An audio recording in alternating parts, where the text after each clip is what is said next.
चलिए तो students let's see the solutions of the NSEP के जो असाइनमेंट्स हैं। तो एनएलएम एंड फ्रिक्शन के सॉल्यूशंस आज हम लोग यहाँ पे डिस्कस करेंगे and these are the various links for joining our channels. यहाँ पे आपको जो है एनएसईपी के पीवाईक्यू असाइनमेंट है ना, मॉक टेस्ट का ये लिंक है आपके पास, आप इस लिंक पे जाके कर सकते हैं। आपको डिस्क्रिप्शन में भी लिंक मिल जाएंगे। इसी प्रकार से IOQM के लिए है, NSEJS के लिए है, NSEC NSEB, जो भी ओलंपियाड की आप तैयारी कर रहे हैं उससे रिलेटेड आपके पास ये लिंक्स है। आप चैनल यहाँ से टेलीग्राम वाला भी ज्वाइन कर सकते हैं हमारा, है ना, और ये मटेरियल के लिए आप यहाँ पे क्लिक कर सकते हैं। राइट, चलिए तो स्टार्ट करते हैं हम लोग। तो NSEP में हमारे पास जो असाइनमेंट है उसमें सेक्शन 1 है हमारे पास, जिसमें आपके पास 4 ऑप्शन है, 20 सवाल है and you have only 1 correct answer out of these 4 questions. तो स्टार्ट करते हैं क्वेश्चन नंबर 1 से। What question 1 is saying, two blocks of masses m and 2m are placed on a smooth horizontal surface as shown। दो blocks है, एक का मास m है, एक का 2m है एंड द सरफेस आपके पास जो है वो स्मूथ है। अभी क्या बोल रहा है सवाल, in the first case only a force F1 is applied. मतलब दो केस बना दिए, आपको यहाँ दो फोर्स एक साथ दिख रहे हैं लेकिन एक साथ नहीं लगाए गए हैं। एक केस में जो हमारे पास फोर्स है वो हमने सिर्फ F1 लगाया है इधर से, and in the second case हमने जो फोर्स लगाया है वो लगाया है इधर से। ठीक है, ये F2 है। अभी क्या बोल रहा है, if the force acting at the interface of two blocks, यानी कि इन दोनों के बीच में जो फोर्स है वो दोनों केसेस में सेम है, इंटरेक्शन फोर्स दोनों का सेम है, तो F1 और F2 का रेशियो बताइए। चलिए तो एक काम करते हैं, मान लेते हैं कि इनके बीच का जो फोर्स है वो है N। ठीक है, और एक्सेलरेशन का वैल्यू क्या हो जाएगा, यहाँ पे एक्सेलरेशन हो जाएगा आपके पास F1/3m। n यहां पर है, इसका एक्सेलरेशन हमें पता है, तो n का वैल्यू क्या हो जाएगा m इंटू a, यानी कि m इंटू F1/3m। तो this is equal to F1/3। तो इस केस में जो इंटरेक्शन फोर्स है वो F1/3 आ रहा है। इसी प्रकार से यहां देख लेते हैं, एक्सेलरेशन इस तरफ होगा, कितना होगा भाई, एक्सेलरेशन होगा हमारे पास F2/3m। नॉर्मल कॉन्टैक्ट फोर्स दोनों के बीच में जो होगा वो 2m पे लगेगा, इधर से n लगेगा, एक्सेलरेशन है, तो आप क्या लिख लोगे, n बराबर m इंटू आपके पास a, that will be is equal to m into m की जगह पे यहाँ पे 2m आएगा, मास 2m है, इंटू F2/3m। तो n का वैल्यू हो गया हमारे पास 2F2/3। This is n in the second case. तो हमारे पास दो ऑप्शन है और ये दो फोर्सेस हैं। ये कह रहा है कि दोनों केसेस में फोर्सेस बराबर, तो दोनों केसेस में अगर हमारे पास फोर्सेस बराबर है तो हम लोग क्या करें, हम लोग इनको इक्वेट कर देते हैं। इक्वेट करेंगे तो हमें क्या मिलेगा कि F1/3 is a force in first case is equal to 2 times of F2/3। Normal in both cases is equal, 3 से 3 गया, तो F1/F2 is equal to F1/F2 is equal to 2 आ गया हमारे पास यहां पर। राइट, तो आंसर चेक करते हैं, आंसर भी हमारे पास C है, तो F1/F2 के लिए 2 है हमारे पास एंड आंसर भी हमारा C है, तो that's a very good thing. ठीक है, 2:1 आंसर। नाउ नेक्स्ट क्वेश्चन की बात करते हैं, क्वेश्चन नंबर 2 की। तो क्वेश्चन नंबर 2 हमसे क्या कह रहा है कि 3 blocks A, B and C of mass 10 kg each. 3 blocks हैं आपके पास, 10-10 किलो के हैं। Each are hanging on a string passing over a fixed frictionless pulley as shown in the figure. The tension in the string connecting blocks B and C. B और C के बीच में जो C है, इसको tension चाहिए अपने को। तो एक काम करते हैं, FBD बना लेते हैं। इसका टेंशन T1 मान लीजिए, इसका टेंशन T1 मान लीजिए, यहाँ टेंशन T2 मान लीजिए। एक्सेलरेशन इसका अगर A नीचे है तो इसका एक्सेलरेशन A ऊपर रहेगा। हमारा एम क्या है, T2 निकालना।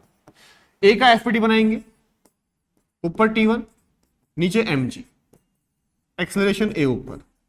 B का FBD बनाएंगे, ऊपर T1 नीचे mg नीचे T2, एक्सेलरेशन A नीचे। C का FBD बनाएंगे, ऊपर T2 नीचे 100, एक्सेलरेशन A नीचे। इक्वेशन लिखते हैं हम यहाँ पे, C से शुरू करेंगे। C पे इक्वेशन क्या आएगी, F बराबर m है, कि नीचे की तरफ आपके पास लिखेंगे, आप बोलेंगे 100 minus T2 is equal to 10A। Similarly इस पे बोलेंगे B पे, तो आप क्या बोलेंगे, T2 plus 100 downward direction force minus T1 बराबर 10A।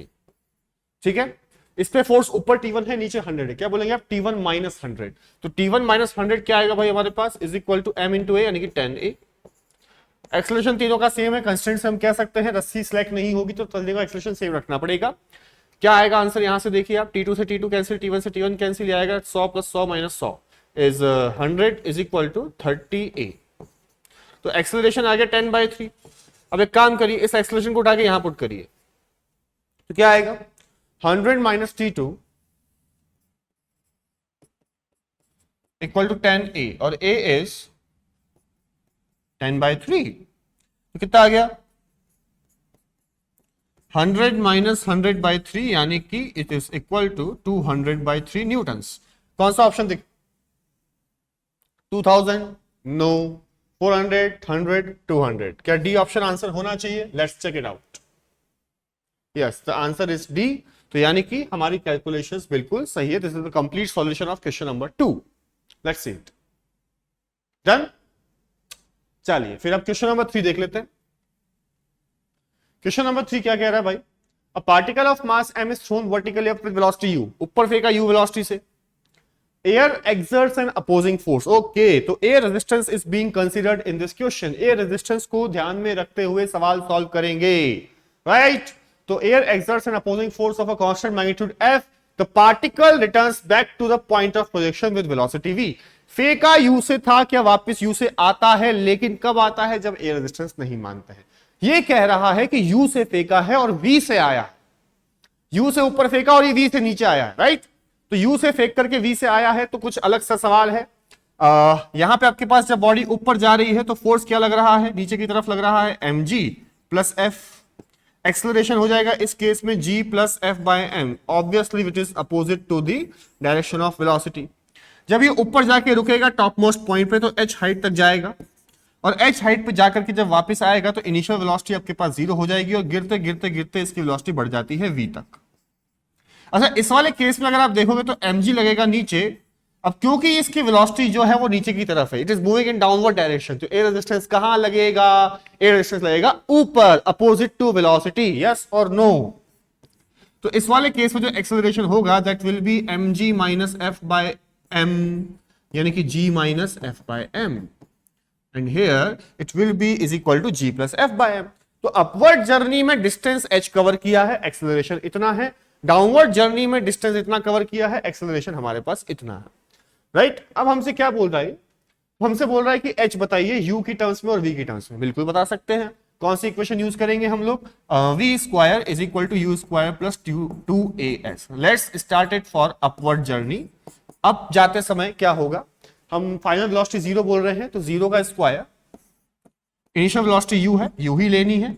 Acceleration is -g + f/m। Minus क्यों बोल रहा हूं मैं, माइनस क्यों बोल रहा हूं, क्योंकि वेलोसिटी ऊपर अगर मैंने पॉजिटिव बोली है तो नीचे डायरेक्शन नेगेटिव हो गई, एक्सेलरेशन नीचे की तरफ है तो क्या माइनस लेना पड़ेगा, हाँ या ना? तो यहां से बच्चे h कितना आएगा हमारे पास, h का वैल्यू आ जाएगा हमारे पास u²/2 × g + f/m। अरे वाह, ये तो आंसर आ गया हमारा, यानी कि ए ऑप्शन सही है। लेकिन यहां खुश नहीं होना है, जिसने सवाल पूरा नहीं पढ़ा वो इसको टिक करके आगे बढ़ जाएगा, -1 घर लेकर के आएगा।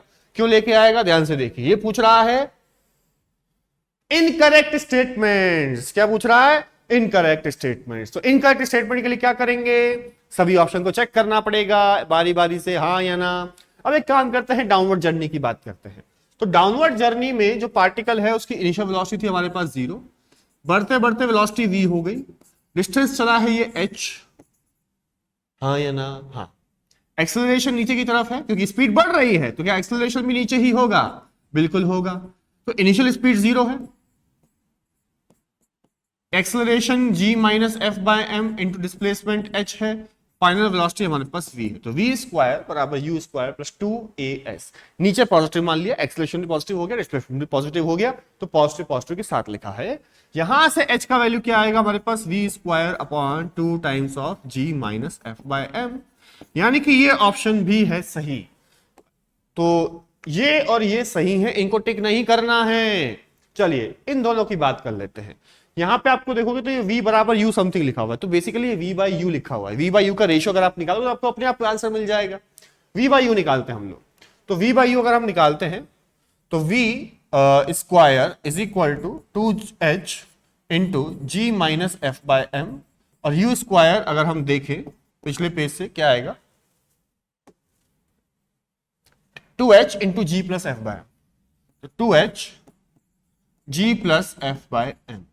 तो यहां पे आप डिवाइड कर दीजिए, h से h कैंसिल, 2 से 2 कैंसिल, तो v by u is equal to under root of g minus F by M upon g plus F by, तो v बराबर u into G minus F by M ऊपर आएगा, ऊपर को क्या बोलते हैं न्यूमरेटर में आएगा। तो चेक कर लिया जाए कौन से ऑप्शन में ऐसा लिखा है, वो ऑप्शन सही है, ये वाला। ये गलत हो गया, तो आंसर कौन सा जाएगा, सही वाले की गलत वाला? गलत वाला, क्योंकि क्या पूछा है, इज नॉट करेक्ट। समझ में आई बात? बोलो आ गई? चलिए नेक्स्ट क्वेश्चन की बात कर लें। ओहो, क्वेश्चन नंबर 4, कंस्ट्रेंट मोशन। दिख रहा है आपको क्या कह रहा है सवाल? System is showing the figure, a man standing on the block is pulling the rope. Okay, ये नीचे खींच रहा है इसको इस तरीके से, राइट? अब क्या बोल रहा है, velocity of the point of string in contact with the hand of the man is 2 meter पर सेकंड। ये पॉइंट नीचे मूव कर रहा है 2 मीटर पर सेकंड से, हाँ या ना? तो velocity of the block will be, तो ये नीचे आएगा तो ब्लॉक मान लेते हैं ऊपर जा रहा है, गलत माना होगा तो आंसर नेगेटिव आएगा, परेशान होने की जरूरत नहीं है भाई, राइट? चलिए अब हम एक काम करते हैं, रस्सी के कुछ सेक्शन है उनके नाम लिख देते हैं, इसको बोलते हैं हम यहां पर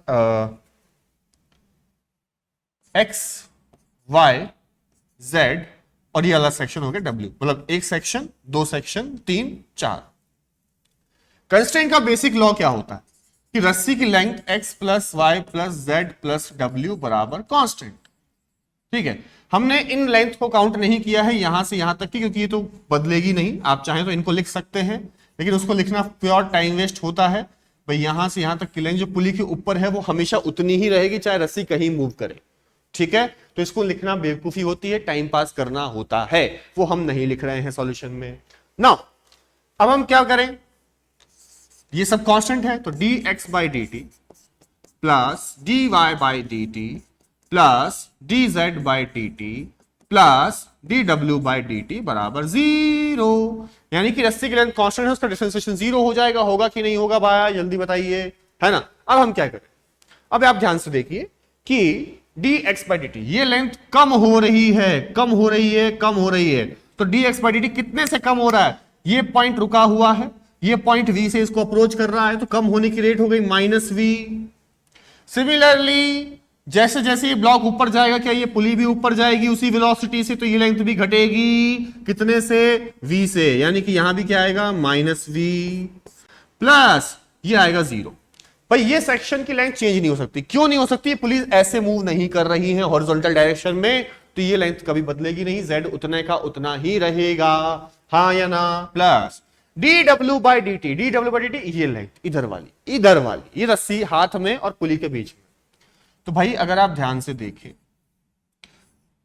ये रस्सी है, ये पॉइंट नीचे 2 से मूव कर रहा है, तो होता क्या है कि इसको 2 समझ के कई लोग बोलते हैं चलो 2 लिख दो काम खत्म। नहीं, ध्यान से देखिए कि ये पुली जो है, ये जो ऊपर वाला पॉइंट है इसका, ये पुली से अटैच्ड है। पुली जो है क्या वो इस सेटअप के साथ ऊपर जा रही है, डब्बे के साथ ऊपर जा रही है कि नहीं जा रही है? तो ये V से ऊपर जा रही है। तो भाई ये जो सेक्शन है, सेगमेंट है रस्सी का, ये सेगमेंट की लेंथ बढ़ रही है। क्या हो रही है? बढ़ रही है। कैसे बढ़ रही है? नीचे वाला पॉइंट 2 से नीचे भाग रहा है, ऊपर वाला पॉइंट V से ऊपर भाग रहा है, तो नेट कितना बढ़ रहा है 1 सेकंड में? V+2। भाई 2 से नीचे जा रहे हैं तो ये भी बढ़ा रहा है, ऊपर जा रहा है वो भी बढ़ा रहा है, तो पूरा बढ़ा रहा है ना सब। तो 2 से नीचे बढ़ रहा है, V से ऊपर बढ़ रहा है, V+2, हाँ या ना? तो आप क्या बोलोगे? प्लस V+2 बराबर 0। ओहो, अब क्या करें? अब हम इसको सॉल्व करें। V से V कट गया, क्या बचा? -V+2 बराबर 0, तो V बराबर 2 मीटर पर सेकेंड। मेरे हिसाब से आंसर B होना चाहिए। एक बार हमें चेक कर लेना चाहिए कि आंसर सही है कि नहीं है। तो आंसर ये लोग नेक्स्ट पेज पे लिखते हैं, इन्होंने B लिखा है, यानी कि हमारा आंसर वेरीफाई हो गया कि हाँ हमने सही सॉल्व किया है। तो कंप्लीट सॉल्यूशन में आपको एक बार दिखा देता हूं, आप एक बार देखिए, नोट करिए, है ना? फिर नेक्स्ट क्वेश्चन पे चलते हैं, देख लीजिए। चलिए फिर अब बात कर लेते हैं क्वेश्चन नंबर 5 की। 4th आप नोट कर चुके हैं। तो 5 में क्या है? कि हमारे को एक सेटअप दे रखा है, डायग्राम दे रखा है। इसमें ये बोला है कि ये जो रॉड है इसका एक एंड यहाँ पे फिक्स है, right, and A of the rod is fixed on the ground. B rod point जो है रॉड का वो इस डब्बे पे रखा है, डब्बा मूव कर रहा है v बराबर √3 मीटर पर सेकंड से, और इस इंस्टेंट पर हमसे पूछा है कि जो पॉइंट बी है उसकी वेलोसिटी क्या होगी। तो देखिए क्या होगा कि एक्चुअली ये रॉड है, ये रॉड इस पॉइंट के लिए फिक्स है, तो क्या इसके बाद ऐसे घूमेगी कि नहीं घूमेगी, एक सर्कुलर पाथ लेगी। भाई एक पॉइंट फिक्स है और रॉड की लेंथ फिक्स है, तो ये क्या सर्कल में ही घूम रही होगी, ठीक है। अब हमें ये समझना होगा कि अगर ये सर्कल में इस प्रकार से घूम रहा है तो इसके पॉइंट के पास दो वेलोसिटी होगी कि नहीं होगी। भाई नेट वेलोसिटी टेंजेंशियल होगी, वो एक अलग बात है ना। और ये एंगल हमारे पास क्योंकि 30 है तो ये एंगल हम बोल सकते हैं 60 डिग्री हो। भाई पाथ तो सर्कल ही होगा, क्योंकि रॉड का डिस्टेंस यहां से कांस्टेंट है। अब इस पॉइंट बी की नेट वेलोसिटी इस तरफ है, इस समय पे ये एंगल हमारे पास 60 डिग्री है, और ये वेलोसिटी को मैं vx बोल सकता हूं, ये वेलोसिटी को मैं vy बोल सकता हूं। vx का वैल्यू पता है मुझे, मतलब मुझे पता है, दे रखा है सवाल में, कैसे दे रखा है, vx x कंपोनेंट, क्योंकि b हमेशा डब्बे के कांटेक्ट में है, तो जितने से डब्बा चल रहा है क्या उतने से रॉड भी चलेगी, तो दोनों की वेलोसिटी आपके पास हॉरिजॉन्टल वाली सेम रहेगी। क्या रहेगी, सेम रहेगी। यानी कि हमारे पास ये वेलोसिटी बोला जा सकता है √3 है। अब ये 60 डिग्री है तो आप क्या बोलोगे, tan 60 डिग्री, थोड़ा सा हम यहां पे लगा देते हैं ट्रिग्नोमेट्री, तो vx अपॉन vy यानी कि √3/vy, यहां पे आ गया आपके पास √3, तो vy का वैल्यू आ गया 1। अब ये वेलोसिटी नीचे है तो नेट वेलोसिटी क्या हो जाएगी, √3i cap plus -1j cap. -1 क्यों, क्योंकि नीचे की तरफ वेलोसिटी है। हमसे क्या पूछा है, बी पॉइंट की वेलोसिटी पूछी है, तो हम क्या करेंगे, हम इसका स्क्वायर करके मैग्नीट्यूड निकालेंगे। कितना आएगा, √3 का स्क्वायर और -1 का स्क्वायर, 3 + 1 √4 बराबर 2 मीटर पर सेकंड। मतलब बी ऑप्शन आंसर होना चाहिए। क्या हमें चेक करना चाहिए, बिल्कुल चेक करना चाहिए। ये रहा हमारे पास बी ऑप्शन, यानी कि हमारा सॉल्यूशन बिल्कुल सही है, ठीक है। चलिए डन, सिंपल, बहुत सिंपल सवाल है, मतलब जिसने ये सर्कल पहचान लिया ना उसके लिए तो कुछ नहीं है, हलवा है सवाल, ठीक है। चलिए आगे बढ़े, तो क्वेश्चन नंबर 6 हम लोग देखते हैं, है ना। तब तक आप क्वेश्चन भी पढ़िए जल्दी फटाफट। पढ़ लिया आप लोगों ने, राइट। अब देखिए सवाल देखने में बहुत गंदा, तो ऐसा लगता है क्या बना दिया है, क्या पूछेंगे, मतलब देख के डर सा लगता है, लेकिन ऐसा करना नहीं है अपने। सवाल ही कह रहा है कि आपके पास एक सिस्टम है, इसमें वेज है, आपके पास कुछ रस्सी से ऐसे सिस्टम बना रखा है, बांध रखा है, तो velocity of the block B will be, B block की वेलोसिटी चाहिए। तो अपन एक काम करते, लिखना शुरू करते। इस सेगमेंट को बोल रहा हूं मैं ए, इसको बोल रहा हूं बी। अब देखो अगर ये ऐसे और ऐसे मूव करेगा तो क्या बी बढ़ेगा, ए घटेगा, लेकिन दोनों का सम तो कांस्टेंट रहेगा ना, क्योंकि ये वेज की चौड़ाई या लंबाई थोड़ी बढ़ रही है, वेज थोड़ी फैल रहा है, वेज की लेंथ उतनी है, तो ए और बी का सम उतना ही रहेगा। यानी कि ए प्लस बी को अपन ऐसा बोल सकते हैं कि इट इज कांस्टेंट। इसी प्रकार से जो डी डी है, ये ई है, ये हमारे पास एफ है और ये जी है, मतलब डी सी कहा गया, सी गायब हो गया, कोई बात नहीं। तो डी ई एफ और जी, सी कहीं और लिख देंगे बचेगा तो D plus E plus F plus G. देखो ये लेंथ कभी बदल नहीं सकती है, क्योंकि दो पुली फिक्स है, इनके बीच की रस्सी की लेंथ कभी नहीं बदलेगी। ये लेंथ नहीं बदल सकती, ये लेंथ भी नहीं बदल सकती, और ये लेंथ भी नहीं बदल सकती। तो पुलिस जहां पे मूव नहीं कर रही लेंथ नहीं बदलेगी। तो आप बोल सकते हैं कि D plus E plus F plus G बराबर कांस्टेंट। इसको सी बोल देते हैं, ये वाली बची। अच्छा ये बदल सकती है, कब बदलेगी, जब ब्लॉक नीचे या ऊपर जाएगा। अब एक चीज और मिलती है कि a plus B plus C plus D plus E plus F plus G it is equal to constant, क्योंकि रस्सी की नेट लेंथ तो यही है। भाई सभी सेगमेंट्स को अपन ने नाम दे दिया, उन सबका सम कांस्टेंट आएगा, रस्सी का लेंथ कांस्टेंट है। This is the basic of constraint motion, right.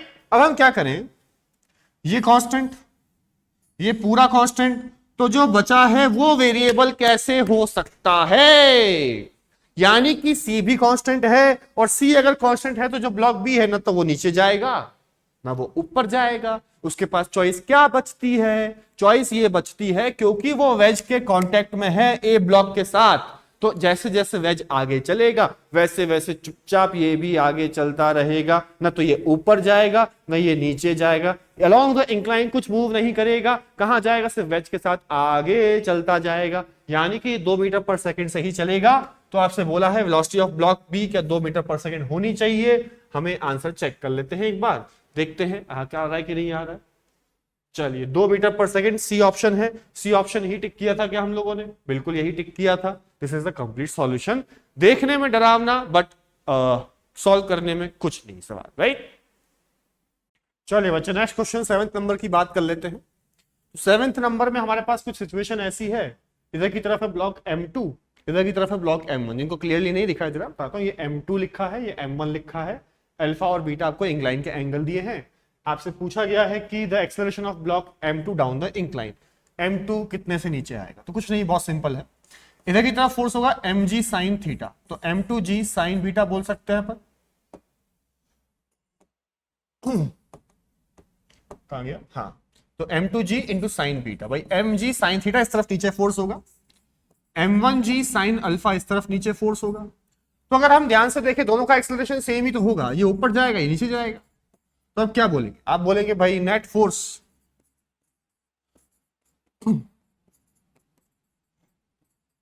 यही होगा, ये नीचे और ये भी नीचे, तो अपोजिट फोर्स है। नेट फोर्स क्या बचा? दिस माइनस दिस, ठीक है, is equal to m1 plus m2 into A. सवाल खत्म। कितना आ गया हमारे पास? It will be is equal to m2g या m2 sine beta minus m1 sine alpha upon m1 plus m2, और ये साथ में g बाहर आ जाएगा। तो ऐसा ऑप्शन है हमारे पास, सी ऑप्शन। चेक कर लिया जाए एक बार आंसर, है ना। तो इधर की तरफ है एरो, आंसर चेक करेंगे तो सी ऑप्शन आंसर दे रखा है, बिल्कुल सही है, राइट। तो दिस इज क्वेश्चन नंबर 7। आसान सा सवाल है, पूरा लिखने की कोशिश करेंगे तो भी यही आएगा। आप टेंशन इंक्लूड करना चाहते हैं टेंशन इंक्लूड करिए, एफबीडी बना करके, आंसर डेफिनेटली यही आने का, सिंपल। चलिए क्वेश्चन नंबर 7 भी डन। फिर अपन देखते हैं 8 नंबर, राइट। देख लीजिए सॉल्यूशन। चलिए भाई क्वेश्चन नंबर 8 की बात कर लेते हैं। क्वेश्चन नंबर 8 क्या कह रहा है हमारे से? A triangular block of mass m rest on a smooth surface, ये बड़ा वाला ब्लॉक है। अ क्यूबिकल ब्लॉक, एक छोटा ब्लॉक है मास m का, वो उस पर रखा हुआ है। सभी सरफेसेस स्मूथ हैं। The force that must be applied to m so as to keep m stationary relative to capital M। छोटा ब्लॉक बड़े ब्लॉक के रेस्पेक्ट में रेस्ट पे रहना चाहिए। तो अगर कोई ब्लॉक चीज दूसरे को रेस्ट पे दिखाई दे रही है, यानी कि दोनों साथ साथ चल रही है। भाई ट्रेन में आप चलते हैं, आपके सामने वाला आपको रेस्ट पे दिखाई देता है, और रेस्ट पे अगर दिखाई देता है तो मतलब आप और दोनों एक साथ चल रहे हैं, इसलिए ऐसा हो रहा है, ठीक है। लेकिन प्लेटफॉर्म वाला आदमी आपको रेस्ट पे दिखाई नहीं देता है जब ट्रेन चल रही है, ऑब्वियस सी बात है, तब की बात कर रहे हैं, क्योंकि वो आपके साथ नहीं चल रहा है। अब अगर इसके रेस्पेक्ट में, बड़े के रेस्पेक्ट में छोटा ब्लॉक रेस्ट पर है, तो क्या इसका मतलब ये कह सकते हैं दोनों का एक्सेलरेशन सेम होगा आगे की तरफ? ओके, यानी कि हम ऐसा मान लेते हैं they both have common acceleration, और हमने अगर इधर से फोर्स F लगाया तो F का वैल्यू होना चाहिए m प्लस m इंटू ए, F नेट बराबर ma से हम ऐसा बोल सकते हैं। तो हमारा मेन काम क्या हो गया? A को निकालना। A को निकालने के लिए हम लोग क्या करते हैं? एक्सेलरेशन इधर है, इधर लग रहा है इस पे mg, ये लग रहा है n। अभी चल रहा है कौन सी डायरेक्शन में? हॉरिजॉन्टल में। अगर कोई ब्लॉक हॉरिजॉन्टल में चल रहा है सिर्फ, तो हम क्या ऐसा बोल सकते हैं कि वर्टिकल डायरेक्शन में इस पर नेट फोर्स 0 होना चाहिए। और नेट फोर्स अगर आप 0 करेंगे तो उसके लिए किसके कंपोनेंट करें? mg के करें कि n के करें? भाई mg तो खुद वर्टिकल में लगा हुआ है, अब अगर आप n के कंपोनेंट करेंगे तो ही आपका काम बन पाएगा। mg के कंपोनेंट करने से दुविधा बढ़ जाएगी, है ना। तो हम क्या करें? नॉर्मल के कंपोनेंट कर लेते हैं। चलिए ये एंगल 30 है, नॉर्मल ऐसा बनेगा, तो नॉर्मल का एंगल वर्टिकल से 30 आएगा, है ना। ऐसा आप चाहें तो ध्यान भी रख सकते हैं कि ये 30 है तो ऊपर 30 आएगा, थीटा से थीटा।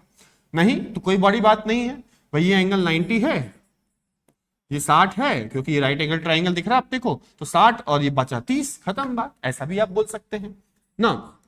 अब हम करेंगे इससे वर्टिकल डायरेक्शन में फोर्स के कंपोनेंट। ऊपर आएगा n cos 30 यानी कि n√3/2, नीचे को आएगा mg, इधर आएगा n sin 30 यानी कि n/2 is equal to ma। Net force बराबर M A in the horizontal direction और वर्टिकल में फोर्सेस को बैलेंस कर देंगे। ठीक बात है। तो क्या होगा, n इंटू रूट 3/2 बराबर mg और n/2 बराबर ma। तो यहां से क्या मिलेगा आपको, डिवाइड कर दीजिए, n/2 से n/2 कैंसिल, तो √3 बराबर g/a। तो एक्सेलरेशन बराबर g/√3, इसको यहां पर रख दीजिए, आपको मिल जाएगा m + m। ये हो गया फोर्स। तो फोर्स का वैल्यू हो गया हमारे पास m + m इंटू g/√3। तो m + m के साथ ऑप्शन ढूंढना है। g/√3 आता है 1030 का वैल्यू, ठीक है, cos 30 नहीं आएगा क्योंकि वो √3/2 होता है। तो आंसर आएगा आपका ऑप्शन सी। चेक कर लिया जाए, ऑप्शन सी। चलिए, बहुत बढ़िया, राइट। तो इजी सा सवाल था। नेक्स्ट क्वेश्चन की तरफ बढ़े। Question number 9, block B moves to the right. Block B कौन सा, ये वाला, ये V0 से चल रहा है, ऐसा सवाल में दिखा भी रखा है आपको। अब the velocity of block A relative to B is, right. तो हम इसमें कंस्ट्रेंट का सवाल है, हम एक काम करते हैं, यहां पे रस्सी में टेंशन T मान लेते हैं, ये भी T, ये भी T, और ये हो जाएगा T + T इधर की तरफ 2T हो जाएगा, इस पर जाएगा T + T 2T। इसकी वेलोसिटी मान लेते हैं VA इस तरफ। गलत माना होगा तो क्या नेगेटिव आ जाएगा, आ जाएगा, राइट। अब एक काम करते हैं, वो लिखते हैं, याद है कंस्ट्रेंट का रिलेशन आपको, सिग्मा T.V बराबर 0। फटाक से आंसर आता है इससे। क्या करेंगे भाई, T और T, 3T इधर है, V0 उधर है, तो डॉट प्रोडक्ट लेंगे तो क्या आएगा, -3T इंटू V0। माइनस क्यों, क्योंकि T और V का एंगल 180 है, अपोजिट लगे हुए हैं दोनों। तो क्या आएगा, -3T V0 plus 2T into VA। 2T into VA में पॉजिटिव क्यों आएगा, 2T और VA का डायरेक्शन सेम है, नेट इक्वल टू 0। दो ही ब्लॉक है, दो ही टर्म्स आएंगी। यहां से आपको VA मिल गया बराबर 3V0/2। पॉजिटिव मिला मतलब हमारी डायरेक्शन सही है। अब 3V0/2 जैसे ही आपने देखा, आपकी बातें खिल गई, अरे यार डी ऑप्शन टिक लगाते हैं, आगे बढ़ जाते हैं। लेकिन आप भूल गए कि सवाल में ए का वेलोसिटी नहीं पूछा है, आपसे पूछा है the velocity of block A relative to block B. तो ए का वेलोसिटी बी के रेस्पेक्ट में, तो velocity of A with respect to velocity of B को बोलते हैं VA - VB। इसका वेलोसिटी 3V0/2 -V0। क्या V0/2 आंसर होना चाहिए? यहां तक सभी लोग कर लेते हैं और इसको आंसर टिक करके आधे लोग माइनस घर ले आते हैं, आधे लोग पूरा करके प्लस ले आते हैं। तो हमें सेकंड वाले आधे लोगों में शामिल हो जाना है, राइट। तो V0/2 टुवर्ड्स राइट का मतलब बी ऑप्शन सही होना चाहिए। आंसर का मिलान किया जाए भाई, आंसर का मिलान कर देंगे, बी ऑप्शन हमारा मैच कर गया है और हम यहां पे खुश हो गए हैं। Very good. चलिए क्वेश्चन नंबर 10। अरे वाह, ऐसा कभी देखा है आपने, ये क्या बना हुआ है? अरे वो देखा, मेले में से सांप होता ऐसे ही आगे बढ़ता है, लकड़ी का बना हुआ मिलता है। मेला वाला गए हो कभी? नहीं गए हैं, जाना चाहिए, अच्छी बात है, ठीक है। तो ये उसी प्रकार का एक सांप बनाया गया है। अब इसमें आपसे क्या कह रहा है, मतलब सांप असली सांप नहीं है, डसता नहीं है। सांप की शेप ऐसे होती है, आगे सांप का मुंडी लगा दीजिए तो सांप बन जाएगा ये, और ऐसा चलता रहेगा। अभी क्या बोल रहा है आपसे कि hinged construction consist of 3 rhombus with the ratio of sides 5:3:2। यानी कि अगर इसका साइड 5 है तो इसका साइड 3 होगा, इसका साइड 2 होगा। वर्टेक्स A3, इस पॉइंट की वेलोसिटी है v, कितनी है v। तो आपसे पूछा है कि वेलोसिटी ऑफ A2 इस पॉइंट का चाहिए हमें। अब एक काम करिए, आप यहां के एंगल को थीटा मान लीजिए, तो ये theta theta theta theta theta और थीटा ऐसे बनेगा। तो अगर आप एक रोम्बस जिसका साइड ए है, ये भी ए मान लेता हूं, और ये एंगल थीटा है, तो बच्चे ये दूरी कितनी होगी यहां से यहां तक? कैसे निकालेंगे? यहां से डालिए perpendicular, a cos theta plus a cos theta, 2a cos theta. तो यानी कि आपके पास ये दूरी होगी a1 की, मतलब इसको मैं o बोल देता हूं, तो OA1 बराबर 10 cos थीटा, OA2 बराबर 10 cos theta plus 2 into 3 6 cos theta, 2a cos theta कर रहे हैं ना अपन। सिमिलरली OA3 बराबर 16 में, यहां तक तो आई गया, आप 16 में क्या जोड़ देंगे, 4 cos थीटा, तो 16 cos theta plus 4 cos theta will be is equal to 20 cos theta. अब देखिए A3 जो आगे भाग रहा है वो क्या है, वो OA3 की बदलने का रेट है। तो अगर मैं इसको थोड़ी देर के लिए बोल दूं कि लेट्स से ये डिस्टेंस हमारे पास x है और ये डिस्टेंस हमारे पास z है, मुझे दे रखा है dz/dt का वैल्यू हमारे पास v है। What is dz/dt? dz/dt हम यहां से निकालते हैं, dz/dt हो जाएगा हमारे पास 20 cos थीटा का differentiation sin theta d theta by dt। Magnitude लिख रहा हूं मैं, सिर्फ माइनस माइनस आएगा वहां पे। तो dz/dt is equal to 20 into sine theta d theta by dt। तो अब इसका वैल्यू हमारे पास v है। हमें क्या पूछा है, dx/dt। x क्या है, यहां से OA2 का चेंज होने का रेट पूछा है। तो हम क्या बोलेंगे, dx/dt will be is equal to 20 की जगह 16 आएगा, बाकी सब कुछ सेम रहेगा, sign theta d theta by dt। Sign theta d theta by dt का वैल्यू v/20 उठाएंगे, यहां पुट कर देंगे, तो it will B 16/20 into v। इसको v डैश बोल देते हैं। तो v डैश का वैल्यू हो गया आपके पास 16/20 यानी 0.8v। 0.8v कहीं पर ऑप्शन में है क्या, 0.8v ये रहा डी ऑप्शन। इजी। हाँ, हमारा मेन काम है आंसर भी मिला लिया जाए एक बार में, तब तक हम पूरा नहीं मानते हैं। आंसर है हमारा डी, यानी कि जो सॉल्यूशन है वो बिल्कुल सही है। सर सवाल देखने में बहुत खतरनाक, बहुत गंदा ऐसा लग रहा है, बट वैसा कुछ है कि नहीं है? नहीं है, आराम से सॉल्व करिए, है ना। ध्यान रखिएगा बच्चे, इस सेटअप को आप ध्यान रखिए। ये सेटअप कई बार कुछ एग्जाम्स का बहुत फेवरेट होता है, बार बार आता रहता है। सेटअप को ध्यान रखना बहुत जरूरी है। लिखिए, ठीक है, नोट करिए, फिर नेक्स्ट सवाल पर चलते हैं। चलिए, क्वेश्चन नंबर 11 की अगर हम बात करें, क्या बोल रहे हैं यहाँ पे, 2 blocks of masses m1 equal to 8 kg and m2 equal to 7 kg connected by a light string passing on a light frictionless pulley। ठीक है, तो यहाँ पर आपके पास एक 8 किलो, एक 7 किलो। अब बोल रहा था mass m is at rest on the incline plane. तो m1 मास इंक्लाइन प्लेन पे है 8 kg का, पुली है, यहाँ रस्सी है, और दूसरा जो है आपके पास m2 है वर्टिकल 7 kg।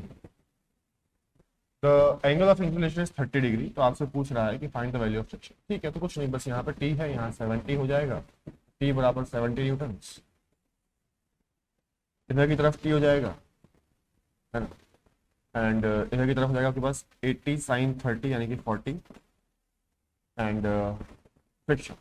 तो फ्रिक्शन के डायरेक्शन कहाँ चले होते हैं, पहले अपन 8 kg पे बाकी फोर्स बना लेते हैं। ठीक है, वैल्यू 70, ये हो गया आपके पास कितना 40।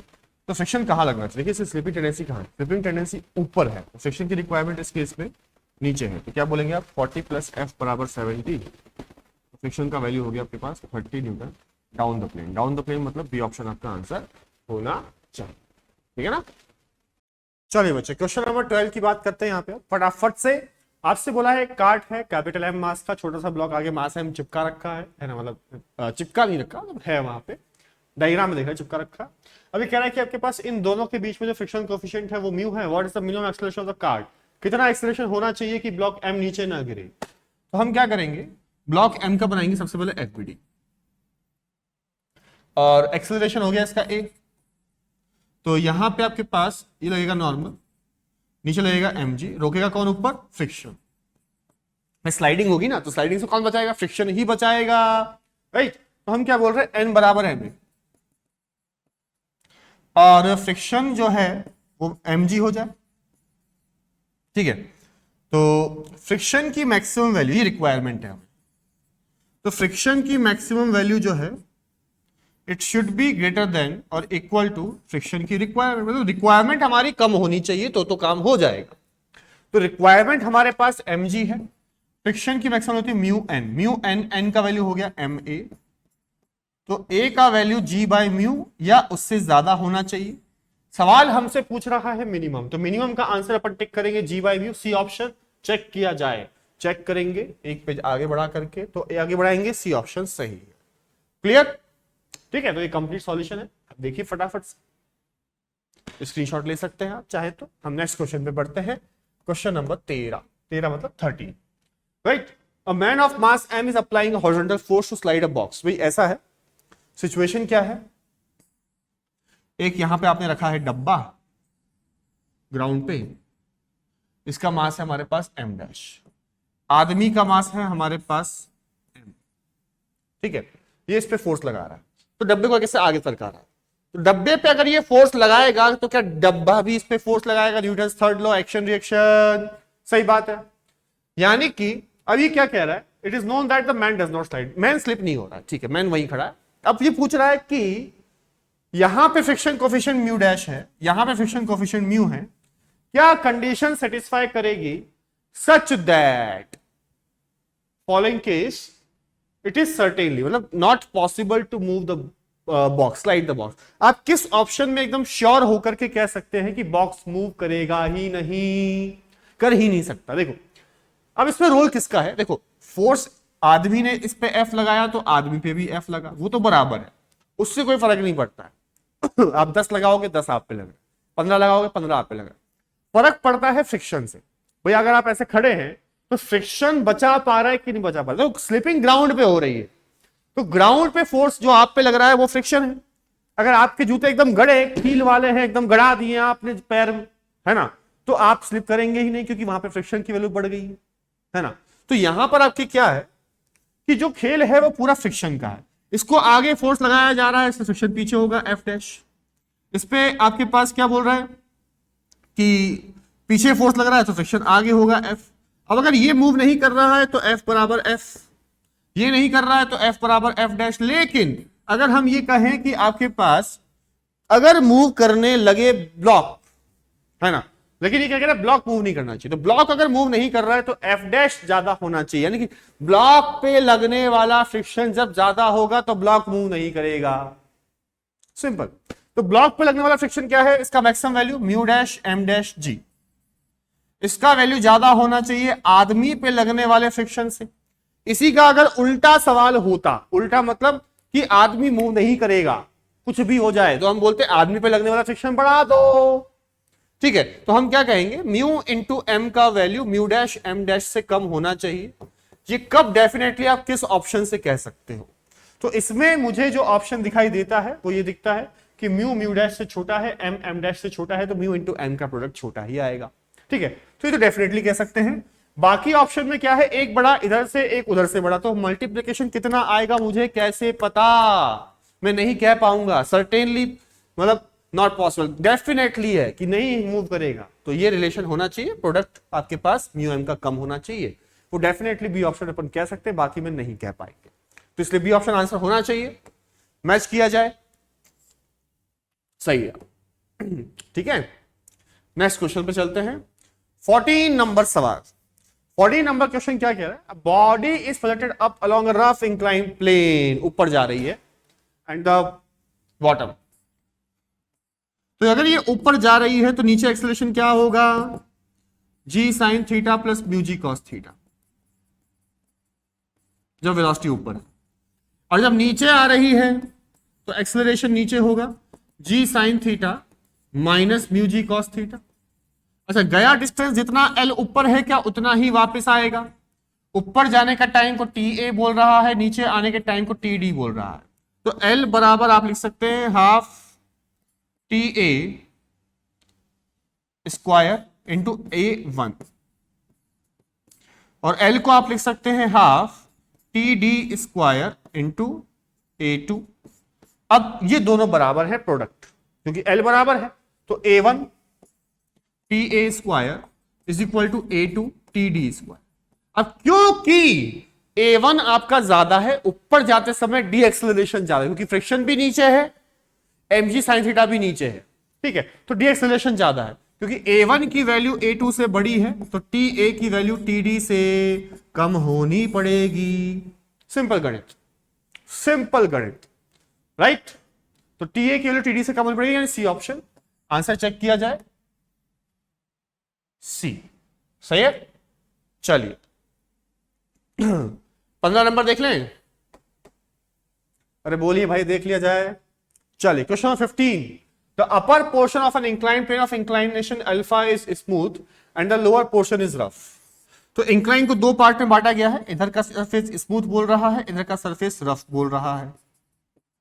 अब क्या बोल रहा है, a particle slides down from rest from the top and just comes to rest at the foot। तो यहां पे इनिशियल वेलोसिटी 0 है और फाइनल यहां पर वेलोसिटी आपके पास 0 है। यहां जब ये पहुंचा जंक्शन पे वेलोसिटी वी डैश मान ली जाए, भाई वी डैश इसके लिए स्मूथ पार्ट के लिए फाइनल वेलोसिटी हो जाएगी और रफ पार्ट के लिए हमारे पास इनिशियल वेलोसिटी हो जाएगी। और क्या बोल रहा है कि स्मूथ टू रफ का लेंथ जो है वो m/n का है। तो एक काम करते हैं ना, इसको m बोल देते हैं, इसको n ही बोल देते हैं। The coefficient of friction is mu पूछ रहा है आपसे। तो आप एक काम करिए, पहले यहां पे लगाइए v square is equal to u square plus 2a। जब ये स्मूथ है तो एक्सेलरेशन क्या होगा नीचे, g sin theta. Angle of inclination कितना बोला है हमें, अल्फा। तो g sin theta is acceleration into length कितना हो गया हमारे पास, m हो गया। तो v डैश का स्क्वायर मिल गया। अब यहां लगा दीजिए आप v dash square, final velocity का स्क्वायर बराबर इनिशियल वेलोसिटी का square plus 2 into acceleration into distance n हो गया। अच्छा, एक्सेलरेशन की बात करते हैं, ये रफ है, डब्बा नीचे आ रहा है। तो डब्बा अगर नीचे आ रहा है तो नीचे होगा mg sin थीटा, ऊपर होगा म्यू mg cos थीटा। तो एक्सेलरेशन क्या होगा, g sin alpha minus mu G cos alpha, force upon mass, तो m से m कट जाएगा। इसको उठा के यहां पुट करिए और v डैश को यहां पुट करिए, क्या आएगा देखिए। तो 0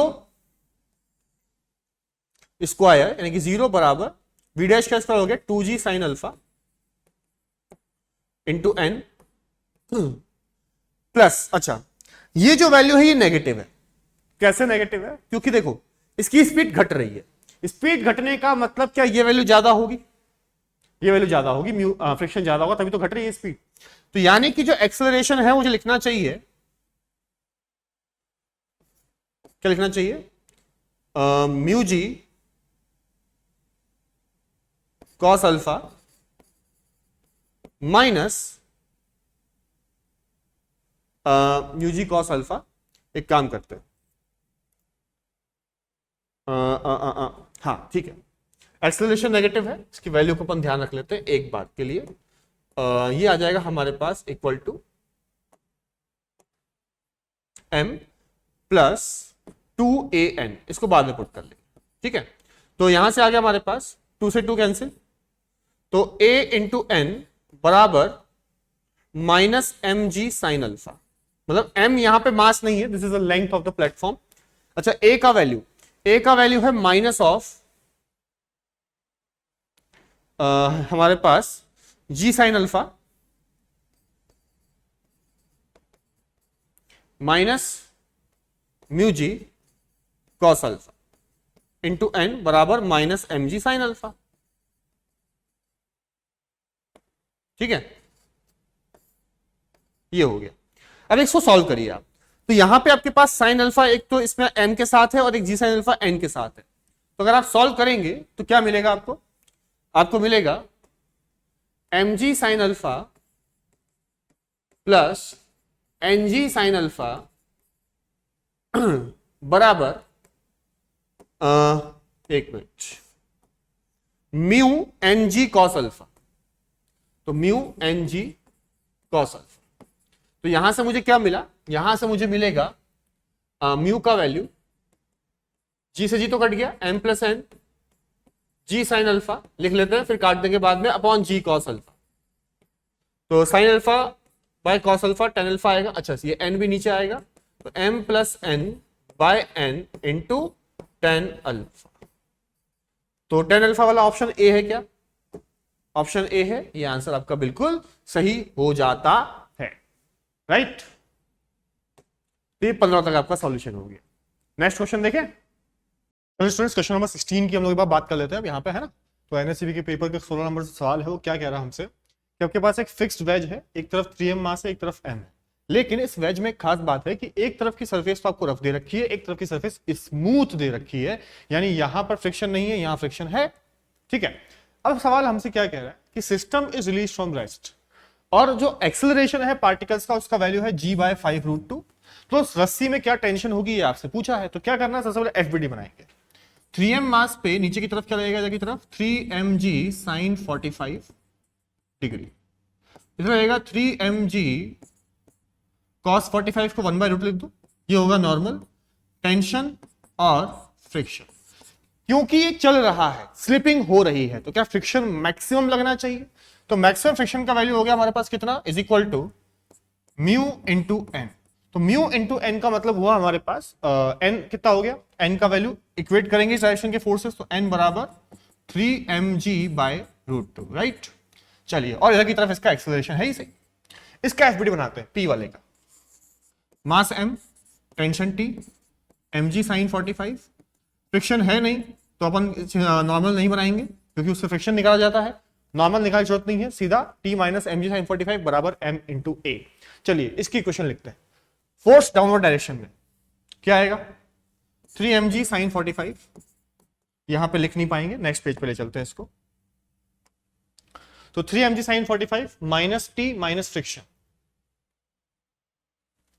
तो 3mg sin 45 degree minus t minus friction mu into n, N का वैल्यू 3mg cos 45 यानी कि 1/√2 बराबर m इंटू ए। तो 3m इंटू एक्सेलरेशन, एक्सेलरेशन सवाल ने दिया हुआ है, कितना दिया हुआ है एक बार देख लिया जाए, g/5√2 दिया हुआ है, ठीक है, इसको पुट कर देंगे g/5√2।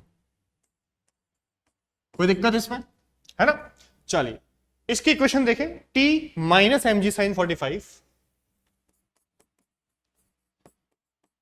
1/√2 कर दिया equal to m into a, a is g/5√2। ठीक है, सॉल्व कर लेते हैं इसको, ऐड कर लेते हैं सबसे पहले दोनों इक्वेशंस को। t से t cancel out, 3mg/√2 minus mg/√2 minus mu times 3mg/√2 is equal to 3 + 1 4mg/5√2। अब सबसे पहले एक काम करते हैं, mg/√2 को उड़ाते हैं, बहुत ज्यादा mg/√2 हो रहा है, उड़ा देते हैं, तो बचेगा 3 - 1 माइनस 3 म्यू, ठीक है, 3 - 1 minus 3 mu is equal to 4/5। तो 3 - 1 4/5 इज 0.8 बराबर 3 म्यू, तो 3 - 1 इज 2, 2 - 0.8 इज 1.2 बराबर 3 म्यू। तो म्यू का वैल्यू आ गया आपके पास यहां से 0.4।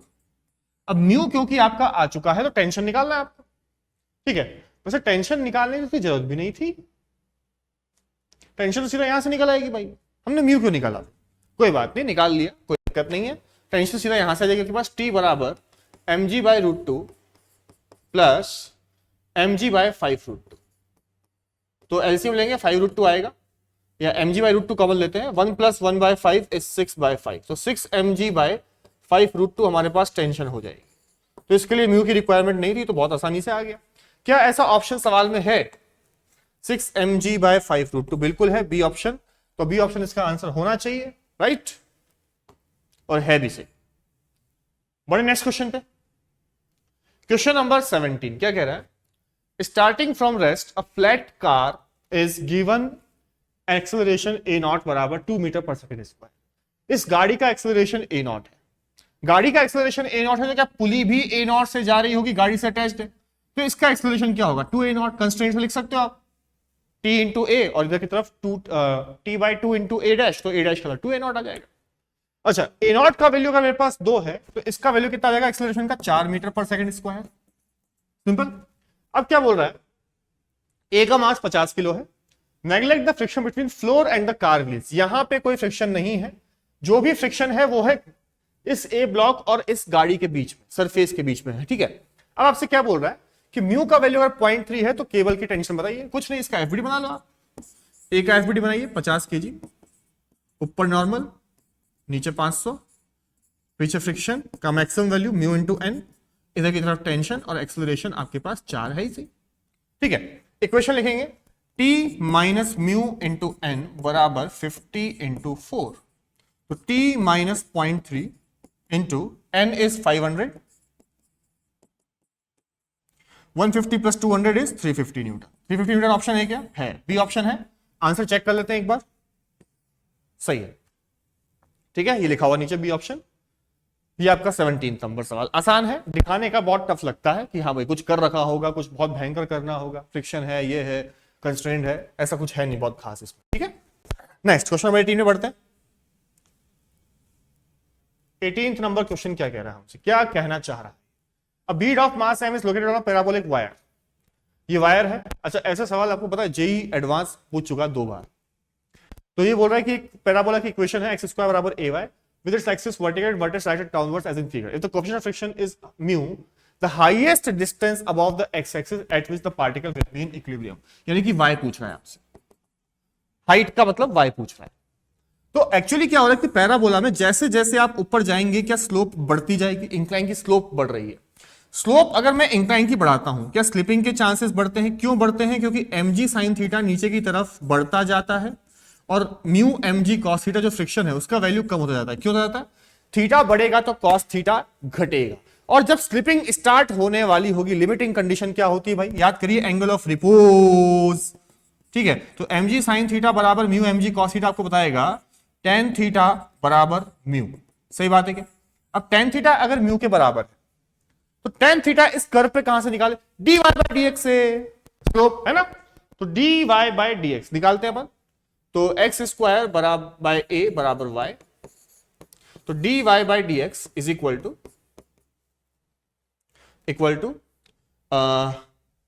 2x बाय ए बराबर tan थीटा, और इसका वैल्यू म्यू है तो 2x बाय ए बराबर म्यू। तो x का वैल्यू आ गया यहां पे a इंटू म्यू बाई 2। तो x का वैल्यू अगर मैं इस इक्वेशन में पुट कर दूं क्या मुझे y मिल जाएगा इस पॉइंट का? तो y का वैल्यू आ जाएगा एक्स स्क्वायर बाय ए, यानी कि x का वैल्यू हो गया कितना? x का वैल्यू हुआ हमारे पास equal to a mu by 2, यानी कि a square mu square by 4a, a से a कैंसिल आउट हुआ, mu square into a by 4। ठीक है, तो mu square into a by 4। कोई ऑप्शन है क्या? बिल्कुल है, सी ऑप्शन दिखना चाहिए इसमें आपको। ठीक है, तो ये सी ऑप्शन है, आंसर चेक करें, आंसर भी सी ऑप्शन है। तो ये कंप्लीट सॉल्यूशन है, सिंपल सा। इस सवाल को ध्यान रखिए, जेई एडवांस 2 बार पहुंच चुका है ना। थोड़ा सा वेरिएशन होता है उस सवाल में, लेकिन कॉन्सेप्ट लगभग ये होता है कि tan थीटा निकालने के लिए आपको dy बाय dx करना पड़ता है, राइट। चलिए नेक्स्ट क्वेश्चन पे चलते हैं फटाफट से। 19th क्या कह रहा है? A 1.5 kg blocks is initially at rest on a rough horizontal surface at t बराबर 0। इसका मास है 1.5 किलो। अब ये कह रहा है कि एक फोर्स लगा रहे हैं अपन इस पे F वेक्टर। तो यहां पर 1.8t जो है आपके पास it is equal to values of force. Time dependent force है, जैसे जैसे आप टाइम बढ़ा रहे हैं फोर्स का वैल्यू बढ़ता जा रहा है। अब क्या हो रहा है कि t एक्सेलरेशन 0 है फॉर 0 टू 2.85, यानी 2.85 पर जो फोर्स का वैल्यू है वो किसके बराबर हो गया आपके पास? मैक्सिमम अवेलेबल फ्रिक्शन के बराबर, राइट। ठीक है, तो अब क्या बोल रहा है इसके बाद? उसके बाद t ग्रेटर देन 2.85 पर ही चला जाता है इस एक्सेलरेशन से 1.t माइनस 2.4। कितना चलता है? 1.2t minus 2.4। सही बात है क्या? तो अपन एक काम करते हैं, लिखते हैं, पूछा है काइनेटिक फ्रिक्शन। तो काइनेटिक मतलब चल गया मतलब इस वाले केस को यूज करेंगे। ठीक है, तो kinetic friction normal sorry mg बराबर 15। तो क्या हो गया? F vector minus kinetic friction बराबर m इंटू ए वेक्टर। तो 1.8t minus friction mu into n कितना हो गया हमारे पास? 15 is equal to m 1.5 into acceleration is 1.2t minus 2.4। तो आपको अगर निकालना है इसका वैल्यू तो आप सीधा सीधा इसमें कोई भी टाइम वैसे पुट कर सकते हैं, बट आप चाहें तो 2.85 रख दीजिए इनिशियल कंडीशन पे। ठीक है, आपका सीधा आंसर आ जाएगा। तो 1.8 इंटू 2.85 माइनस म्यू के into 15 is equal to 1.5 into 1.2t minus 1.5 into 2.4। ठीक है, इसको सॉल्व करके म्यू के निकाल लीजिए और कितना आंसर आता है मैं आपको बता देता हूं। It comes out to be on calculating 0.24। ठीक है, तो आंसर बी है क्या? एक बार चेक कर ले जाए। यस, आंसर बी है। This is the correct answer of this question. करना नहीं है, एफ नेट बराबर एम ए लगाना है बस। ठीक है, नेक्स्ट क्वेश्चन नंबर 20 है टू ब्लॉक सिस्टम का सवाल, लेकिन दोनों सरफेस से फ्रिक्शन है तो ज्यादा कोई टफ वैसा नहीं है, लेकिन हाँ ठीक है, अच्छा सवाल है, कह सकते हो कि in the given figure the coefficient of friction between 4 kg and 5 kg blocks is 0.2। तो यहां पे जो फ्रिक्शन है वो 0.2 है और यहां पे ग्राउंड पे कितना है हमारे पास? 0.1। तो अगर मैं 4 kg की बात करूं तो 4 kg पे यहां पे नॉर्मल आएगा 40, फ्रिक्शन की मैक्सिमम वैल्यू 0.2 इंटू 40 बराबर 8। तो यानी कि 4 kg जब चलेगा, तो 4 kg जब चलेगा तो उस पर चलने के जो मैक्सिमम फोर्स आ रहा है वो आ रहा है आपके पास 8। तो 8 न्यूटन अगर मैक्सिमम फोर्स है तो इसका मैक्सिमम एक्सेलरेशन क्या होगा, 8/4 बराबर 2 मीटर पर सेकेंड स्क्वायर। और ये शायद ऑप्शन में भी है, ये रहा। तो सिंगल करंट के साथ तो सवाल सही हो गया, फिर भी एक बार पढ़ लेते हैं। क्या बोल रहा है, minimum force needed to cause system to move is 70 newton. System को चलाने के लिए यहां के ग्राउंड के फ्रिक्शन को ओवरकम करना पड़ेगा। ग्राउंड पे नॉर्मल कितना है, 4 और 5 मिला के 9 किलो 90। फ्रिक्शन का मैक्सिमम वैल्यू हो गया हमारे पास कितना, 9 न्यूटन। तो 9 न्यूटन आपके पास जो है यहां पे फ्रिक्शन है, इससे ज्यादा फोर्स लगाओगे तो चल जाएगा, चलेगा। तो हमारे पास कितना हो जाएगा, ये 70 न्यूटन, ये गलत हो गया। व्हेन फोर्स इज 4 न्यूटन, जब इस फोर्स के लिए 4 है तो static friction at all surfaces is 4 newton to keep system at rest. नहीं, यहां 4 है तो ग्राउंड पे फ्रिक्शन आया, और ग्राउंड पे 4 न्यूटन है तो यहां पे 0 आएगा। क्यों आएगा, क्योंकि यहां पे अभी स्लिपिंग टेंडेंसी आई नहीं है। स्लिपिंग टेंडेंसी कब आएगी, जब 5 किलो चलने लगेगा। क्या 5 किलो चला, नहीं चला, तो ऊपर वाला स्लिप होने की टेंडेंसी हुई, नहीं हुई, तो यहां कोई फ्रिक्शन होगा ही नहीं। तो ये ऑल सरफेसेस वाला जो फंडा है ये गलत हो गया इनका, ठीक है। Next, slipping between 4 kg and 5 kg blocks start when F is greater than 70 newton. अच्छा, 4 kg मैक्सिमम कितना चल सकता है, 2 मीटर पर सेकंड स्क्वायर। यानी कि पूरा सिस्टम मैक्सिमम 2 मीटर पर सेकंड स्क्वायर से अगर चल सकता है तो ये 9 kg 7 के साथ चल रहा है। एक्सटर्नल फोर्स F है, ग्राउंड का फ्रिक्शन कितना है मैक्सिमम 9।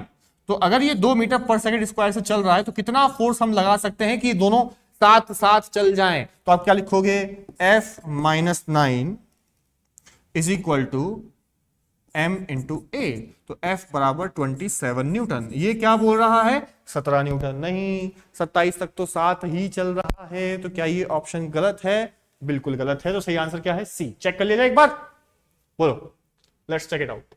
Answer is C. ये हमारा बहुत पहले आ गया था, लेकिन सारे ऑप्शन हमने चेक किए हैं, ठीक है। तो सी आंसर है। ये आपका सेक्शन 1 खत्म होता है इसका। सेक्शन 2 के सॉल्यूशन देखते हैं फिर। चलिए स्टूडेंट्स, तो अब हम काम करते हैं। मल्टीपल करेक्ट जो आपके पास क्वेश्चंस है, सेक्शन 2 है इस पेपर का, मल्टीपल करेक्ट ऑप्शन। तो उसकी अगर हम बात करें तो यहां पर क्या होता है इस सेक्शन में, उसकी बात कर लेते हैं। एक से ज्यादा आंसर सही हो सकते हैं, और अगर आप सारे ऑप्शन टिक करेंगे तो एक क्वेश्चन के आपको 6 नंबर मिलेंगे, जैसा कि यहाँ पे लिखा है। हाँ, एक बात अच्छी है इसमें कि आपको नेगेटिव मार्किंग नहीं मिलेगी, बट वो क्वेश्चन आपको नंबर भी नहीं देगा। तो सारे सही होंगे तो आपको नंबर मिलेंगे। तो इसके क्वेश्चन हम लोग डिस्कस कर लेते हैं। Let's start with question number 21। Question number 21 हमसे एक सेटअप की बात कर रहा है। इस सेटअप में आपसे क्या बोल रहा है कि M1 की वैल्यू M2 से ज्यादा है, और थ्रेड BC, ये जो है B से C लेकर के ये थ्रेड है, इसको यहाँ पे आपने लगा रखा है, इसको जला दिया गया। जलाने के बाद क्या होगा वो कंडीशन आपसे पूछी गई है। तो जलाने से पहले, बिफोर, तो जलाने से पहले क्या कंडीशन थी, लेट्स डिस्कस इट आउट। तो बिफोर में आपके पास क्या होगा कि M1 ब्लॉक पे ऊपर लगेगा फोर्स KX, स्प्रिंग का फोर्स होगा, नीचे होगा M1G। तो इक्विलिब्रियम में आप बोलोगे KX बराबर M1G। और B पे अगर आप आओगे तो B पे लगेगा ऊपर की तरफ, क्योंकि ये स्प्रिंग रस्सी से बंधी हुई है तो फोर्स ऊपर भी KX आएगा, ठीक है, और नीचे आएगा आपके पास M2G, और यहां पे कुछ टेंशन रहेगी। अब आपने किया क्या है, आपने इस रस्सी को जलाया है, तो क्या यहां की टेंशन गायब हो जाएगी, और टेंशन गायब होने के बाद क्या बचेगा, M1 पे ऊपर की तरफ फोर्स KX, क्योंकि स्प्रिंग का फोर्स तुरंत चेंज होगा नहीं क्योंकि स्प्रिंग की लेंथ बदली नहीं है। और इस पे अगर आप बात करोगे M2 ब्लॉक पे, B वाले पे, तो ऊपर की तरफ फोर्स KX है जिसका वैल्यू M1G है, और नीचे की तरफ फोर्स है M2G। टेंशन गायब हो गया। तो अब क्या होगा, क्योंकि M1 M2 से ज्यादा है, ये M1G का फोर्स इसको ऊपर खींचेगा, तो इसका एक्सेलरेशन आ जाएगा हमारे पास M1G minus M2G divided by M2। तो एक्चुअली क्या होगा, यहां पे सिर्फ और सिर्फ B चलेगा, ये वाला ब्लॉक नहीं चलेगा, A वाला। पढ़ते हैं, acceleration of M2 will be upward. सही बात है नहीं है। दूसरा ऑप्शन कह रहा है magnitude of acceleration of both blocks will be equal. नहीं, एक रेस्ट पर है तो ये ऑप्शन गलत हो गया, इसको हटा दीजिए। Acceleration of M1 will be 0, ये भी सही बात है। Magnitude of acceleration of 2 blocks will be non zero. नहीं, एक का 0 है तो ये गलत हो जाता है। सही आंसर A और C होगा।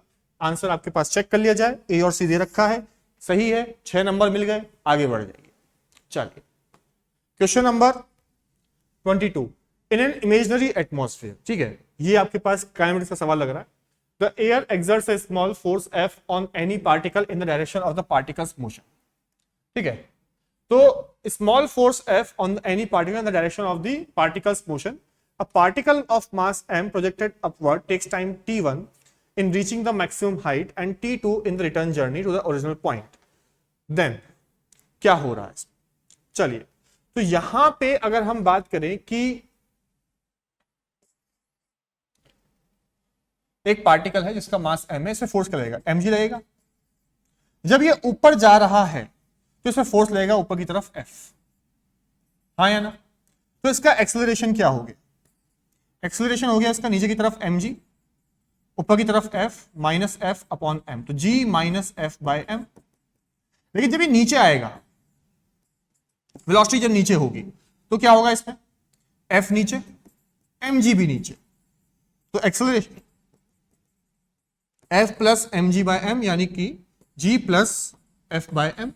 अब होगा क्या? जितना ये डिस्टेंस ऊपर जाएगा उतना ही नीचे भी आएगा, डिस्प्लेसमेंट सेम होगा। तो आप लगाइए s equal to ut plus vt minus half at square. क्यों? क्योंकि फाइनल वेलोसिटी इसकी 0 है।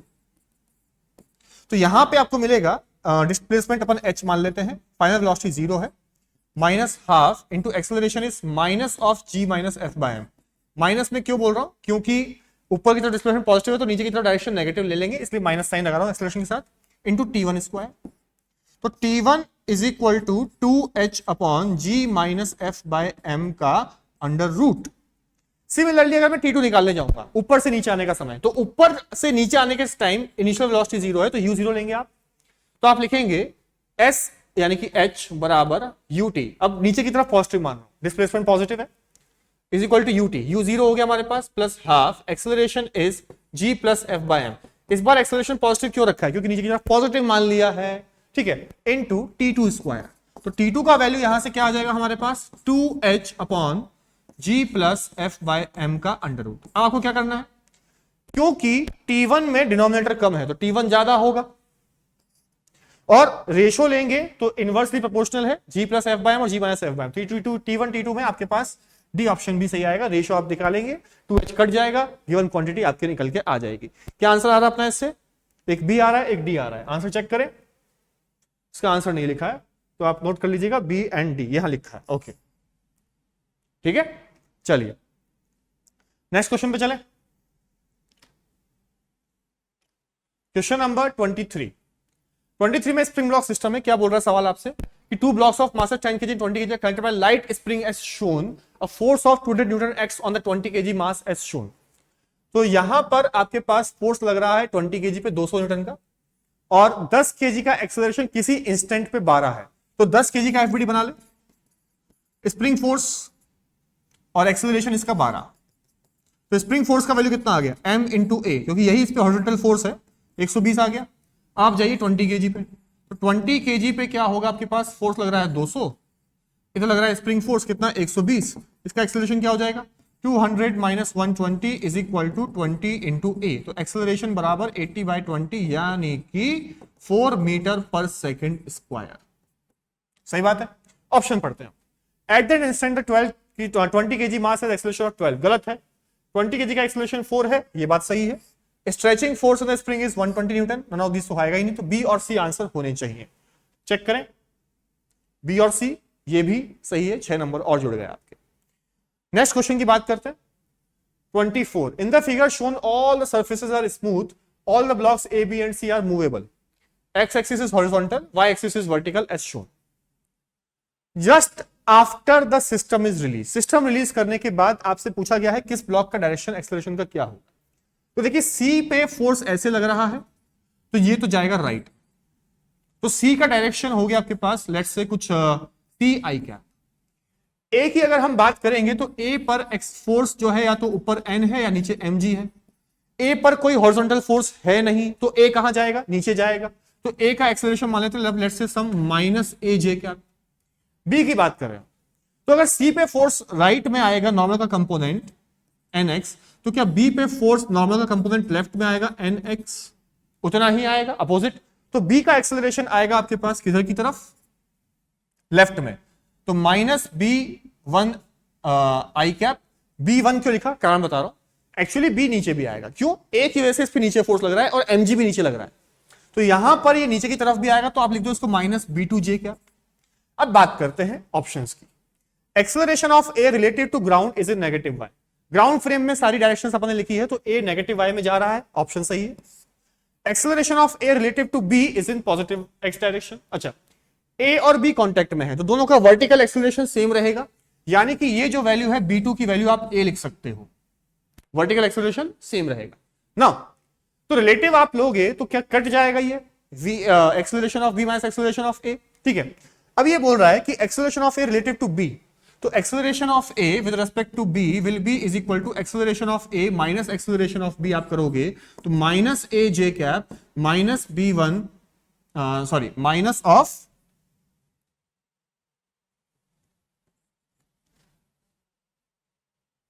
Of minus b1 i cap minus b2 की जगह पे आप a लिख लीजिए क्योंकि एक्सेलरेशन सेम है दोनों का। तो यहां पे आपके पास माइनस क्या बचेगा, ये b1 j i कैप बचेगा, सिर्फ a और j कैप और a j कैप कट जाएगा, ठीक है। तो यानी कि पॉजिटिव एक्स डायरेक्शन में इसका रिलेटिव एक्सेलरेशन है, सही बात है कि नहीं है? तो यानी कि ये ऑप्शन भी सही हो गया। तीसरा option, the horizontal acceleration of b related to ground is in negative x direction. Horizontal acceleration negative में है, ये भी सही है b का। The acceleration of b related to ground directed along the inclined surface of c is greater than g sin theta. तो acceleration of b related to ground directed along the inclined plane। देखिए अगर यहां पर b जो है relative along the inclined surface of c is greater than g sin theta, ground के respect में, तो ग्राउंड अगर ये ब्लॉक सिर्फ b रखा होता तो फोर्स लगता है mg sin theta, यस और नो, ठीक है। अब अगर हम बात करें b के fbd की, तो b के fbd में ऊपर से भी एक फोर्स आएगा नॉर्मल, जिसकी वजह से इसका डाउनवर्ड एक्सेलरेशन आएगा, and that downward acceleration will have a component in this direction, incline surface of C along the incline, एक कंपोनेंट और बढ़ गया तो जी साइन थीटा से आपको बढ़ा देगा, ठीक है। तो ये ऑप्शन भी सही है, यानी कि ए बी सी डी चारों आंसर होने चाहिए। लेट्स चेक, सही बात, ठीक है। 4 क्वेश्चन हो गए, मल्टीपल करके 6 अभी बचे। नेक्स्ट क्वेश्चन पे चलते हैं। 25, अरे वाह मजा आ गया, है ना। क्या सवाल है, देखिए यहां पे आपको दे रखा है एक ट्रॉली है, सवाल देखिए समझ में आ रहा है। 8 किलो की ट्रॉली है, 2 किलो का यहाँ पे आपके पास बॉब है जो रस्सी से टांग रखा है, और आपसे बोल रखा है कि bob is at rest relative to trolley, then तो क्या करें, एफबीडी बनाते हैं ब्लॉक का, इसका बॉब का। टेंशन कितना एंगल वर्टिकल से 37 डिग्री, तो इधर भी वर्टिकल से एंगल 37 डिग्री। टेंशन कंपोनेंट 40/5, इधर की तरफ mg 20, और एक्सेलरेशन इधर की तरफ कंपोनेंट 4t/5 तो आएगा 3t/5, और एक्सेलरेशन इधर है ही सही। इक्वेशन लिखिए 4t/5 बराबर 20, वर्टिकल में फोर्स बैलेंस कर रहे हैं, t का वैल्यू आएगा 20 × 5 100/4 25 न्यूटन। 3t/5 बराबर ma, क्योंकि हॉरिजॉन्टल का जो फोर्स है वो इसको एक्सेलरेट करेगा। 3t/5 यानी कि 3 × 25/5 इज इक्वल टू मास, मास दिया आपको 2 kg इंटू एक्सेलरेशन, ये हो गया आपके पास 5 × 3 15/2, एक्सेलरेशन 7/2 सॉरी 15/2 यानी कि 7.5 मीटर पर सेकेंड। एक्सेलरेशन ऐसा कहीं पे दिया है, एक्सेलरेशन ऑफ ट्रॉली 40/3 नहीं है, 30/4 है, 7.5 30/4 होता है। देखो खेल गए आपके साथ। फोर्स अप्लाइड, फोर्स अप्लाइड की बात करें तो ये पूरा सिस्टम एक साथ जा रहा है, क्योंकि एक लाइन लिखी है Bob at rest relative to trolley, दोनों का एक्सेलरेशन सेम है। तो यहां पर आप बोलोगे फोर्स बराबर हॉरिजॉन्टल एक्सेलरेशन 2 + 8 kg का 7.5 है, तो मल्टीप्लाई करें 10 × 7.5 75 मिलेगा। 75 के हिसाब से ये ऑप्शन सही आता है, ठीक है। तो बी गलत हो गया। टेंशन इन स्ट्रिंग 25 न्यूटन ये अपन निकाल चुके हैं, तो ये भी सही है। सी और डी 2 आंसर इस क्वेश्चन के होने चाहिए, यानी कि एक आंसर चेक करें 6 नंबर मिले कि नहीं मिले, बिल्कुल मिल गए। तो 6 × 5 30 नंबर आपके आ चुके हैं, राइट, ठीक है। आगे देखते हैं अब क्वेश्चन नंबर 26, मल्टीपल करेक्ट का 6वां सवाल है। तो इसमें आपसे क्या कह रहा है कि आपके पास एक कन्वेयर बेल्ट है, इसमें ब्लॉक रखा है, ये 1 मीटर पर सेकंड स्क्वायर से एक्सेलरेट हो रहा है with respect to conveyor belt, ठीक बात है। तो यानी कि इंक्लाइन की तरह आप इसको मान सकते हो, इंक्लाइन के रेस्पेक्ट में उसका एक्सेलरेशन 1 मीटर पर सेकंड स्क्वायर है। तो इस पर लगने वाले फोर्सेस की अगर हम बात करें तो नीचे आ जाएगा हमारे पास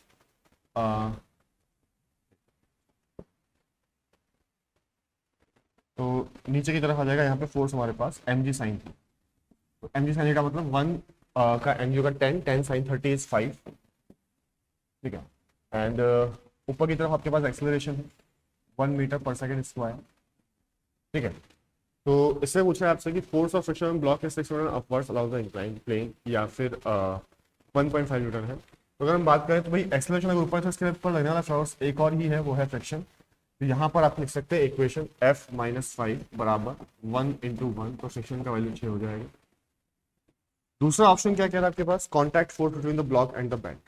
तो कॉन्टैक्ट फोर्स की अगर हम बात करें तो कॉन्टैक्ट फोर्स होगा नॉर्मल और फ्रिक्शन रिजल्टेंट। तो नॉर्मल यह आएगा mg cos थीटा यानी कि tan cos 30 is equal to 5√3। Friction आ गया आपके पास 6। तो नॉर्मल जो होगा वो होगा इनका रिजल्टेंट यानी कि 6 स्क्वायर प्लस 5√3 का स्क्वायर, 5 का स्क्वायर 25 × 3 75। तो इसका अंडर रूट करेंगे आप तो क्या आएगा, ये हो गया कॉन्टैक्ट फोर्स, इसको नॉर्मल कॉन्टैक्ट फोर्स। तो कॉन्टैक्ट फोर्स का वैल्यू हो गया आपके पास 36 + 75 यानी कि इट इज √111। तो √111 जो है वो आपके पास नियरली 10.5 आएगा। तो एक ए ऑप्शन आ गया, एक सी ऑप्शन।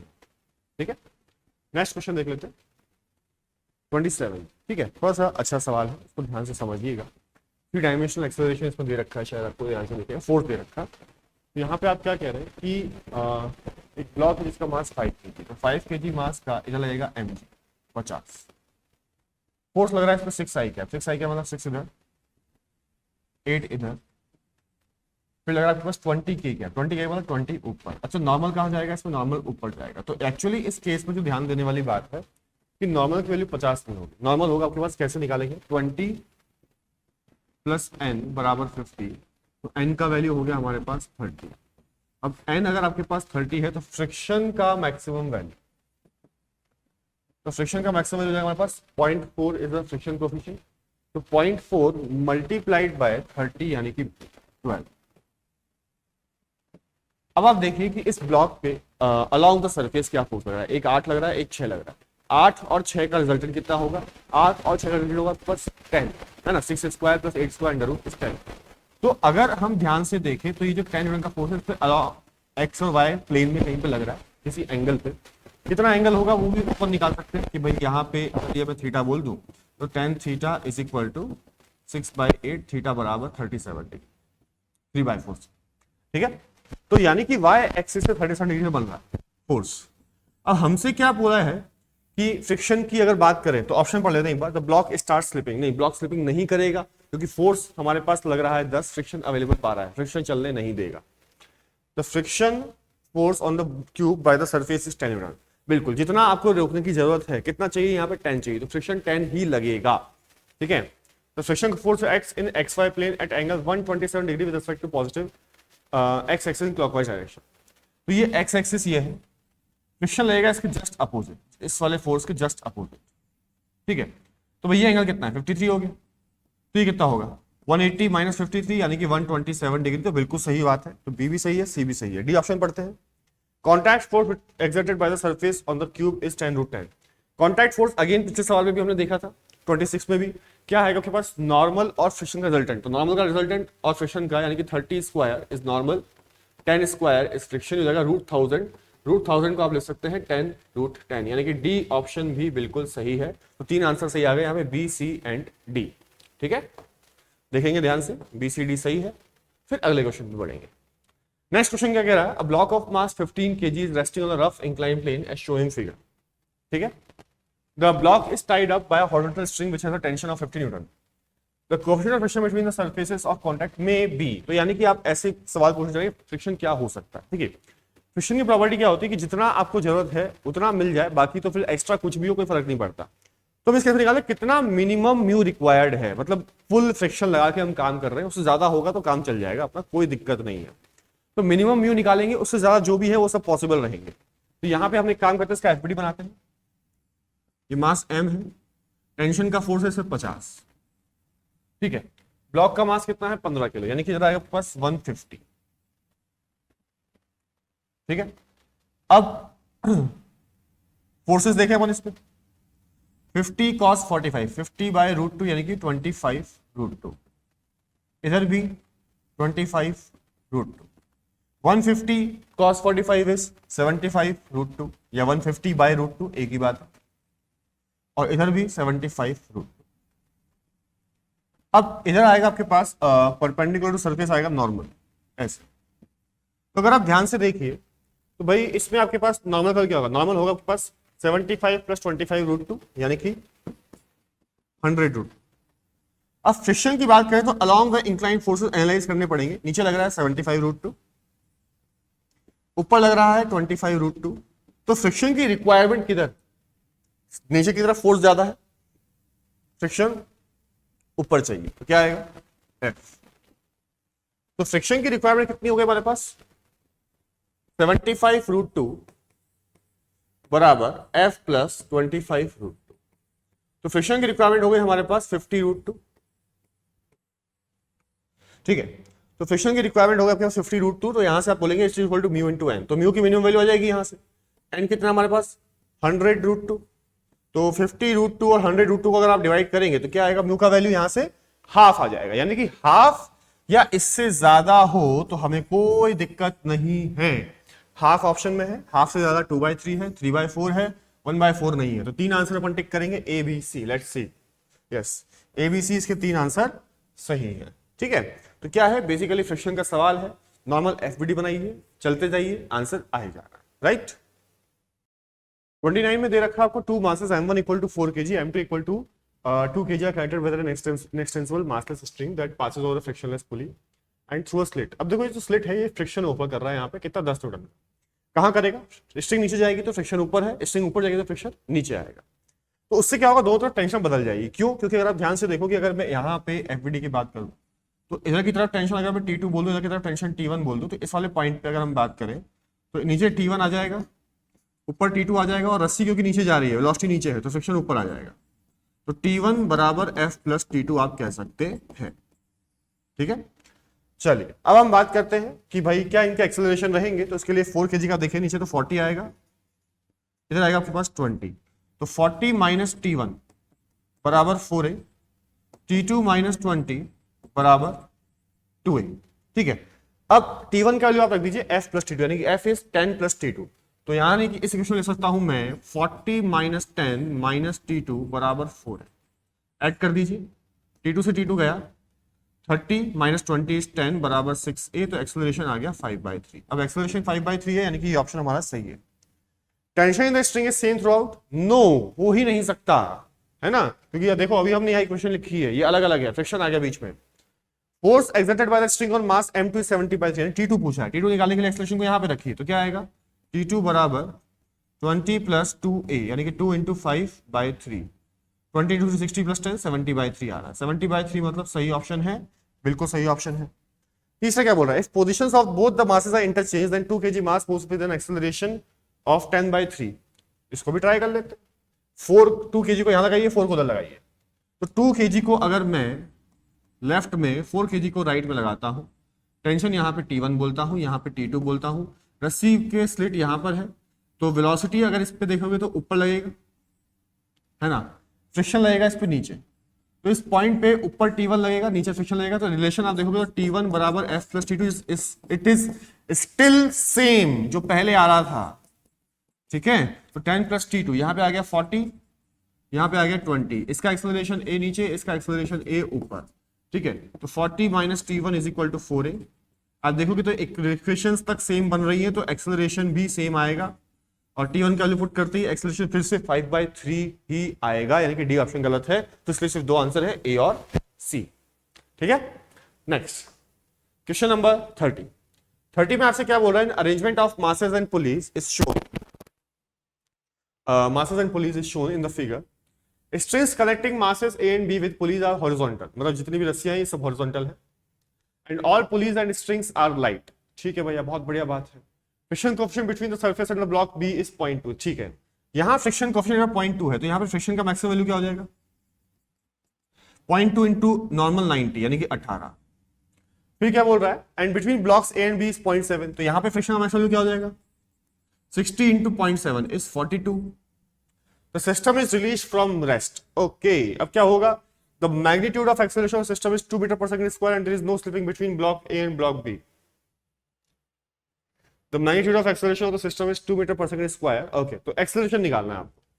चलिए, तो अपन एक काम करते हैं, हम मान लेते हैं कि दोनों ब्लॉक एक साथ चल रहे हैं, स्लिपिंग टेंडेंसी आ सकती है, लेकिन कब आएगी वो अपने को नहीं पता, अभी फोर्स अपन नहीं निकालना चाहते। देखिए, अगर स्लिपिंग नहीं हो रही होगी नहीं हो रही है, तो फ्रिक्शन का जो वैल्यू है वो इन वैल्यूज से, जो मैक्सिमम इससे कम आ जाएगा, ठीक है, दोनों के बीच में, क्योंकि यहाँ तो चलेगा ही ना भाई, अगर ये चल रहा है तो नीचे तो स्लिपिंग होगी। इन दोनों के बीच की हम बात कर रहे हैं, तो दोनों के बीच में अगर स्लिपिंग नहीं, दोनों का एक्सेलरेशन सेम मान लेते हैं और सेम मान के सॉल्व कर लेते हैं, और फ्रिक्शन के लिए अगर 42 से कम आ गई तो भाई सब कुछ सही किया अपन ने, चिंता ही नहीं है, ठीक है। तो वैसा ही करते हैं अपन। तो 6 kg पे अगर मैं बोलूं तो यहाँ पे नीचे फोर्स लगेगा आपके पास 60, ऊपर आएगा इसको T1, इस पे आएगा इधर T1, इधर आएगा T2, इस पूरे को मैं एक सिस्टम मान ले रहा हूं क्योंकि साथ चल रहा है, और यहां से ग्राउंड से फ्रिक्शन आ जाएगा आपके पास 18, ठीक है, एंड यहां पे आएगा आपके पास T2, इधर आएगा आपके पास 10। एक्सेलरेशन इसका A नीचे, तो इन दोनों का A आगे और इसका A ऊपर। तो हम क्या करते हैं, इस पे लिखते हैं इक्वेशन पहली, 60 माइनस T1 बराबर 6A। इसको देखो 9 kg का ऊपर डब्बा मान सकते हैं, T1 आगे है तो T1, T2 पीछे है, माइनस T2 माइनस फ्रिक्शन कितना 18, क्योंकि यहां स्लिपिंग हो रही है तो पूरा लगाएंगे, right, is equal to 9A, 6 + 3 9A। यहां पे आ जाओ, T2 minus 10 is equal to कितना हो गया हमारे पास, T2 minus 10 is equal to 1A। Add कर दीजिए, T1 से T1 कैंसिल, T2 से T2 कैंसिल, क्या आ गया, 60 minus 10 is 50, 50 minus 18 is 42 is equal to 6 + 9 15 + 1 16A, ठीक है। तो 42 है कि 32 है, एक मिनट, 60 माइनस 10 50 माइनस 18 32 आएगा, तो 32 इक्वल टू 16 है, मतलब A बराबर 2 मीटर पर सेकेंड स्क्वायर। अब A अगर आपके पास 2 है तो इसका स्टेटमेंट का पहला पार्ट सही हो गया, लेकिन सेकंड पार्ट अपने को चेक करना पड़ेगा, क्या कह रहा है, there is no slipping between the blocks A and block B। तो स्लिपिंग कम नहीं हो रही है तो अपन क्या करते हैं, 6 kg का एफडी बनाते हैं। तो 6 kg, अच्छा एक काम करते हैं, T1 निकाल लेते हैं। T1 कितना आएगा इस इक्वेशन से, क्योंकि 6 kg पे T1 लग रहा है, चाहिएगा अपने को, तो 60 माइनस T1 बराबर 6 इंटू 2, तो T1 बराबर 60 माइनस 12 इज 48। चलिए अब 6 kg की इसका एफडी बनाते हैं। 6 kg पे इधर T1 है, एक्सेलरेशन हमारे पास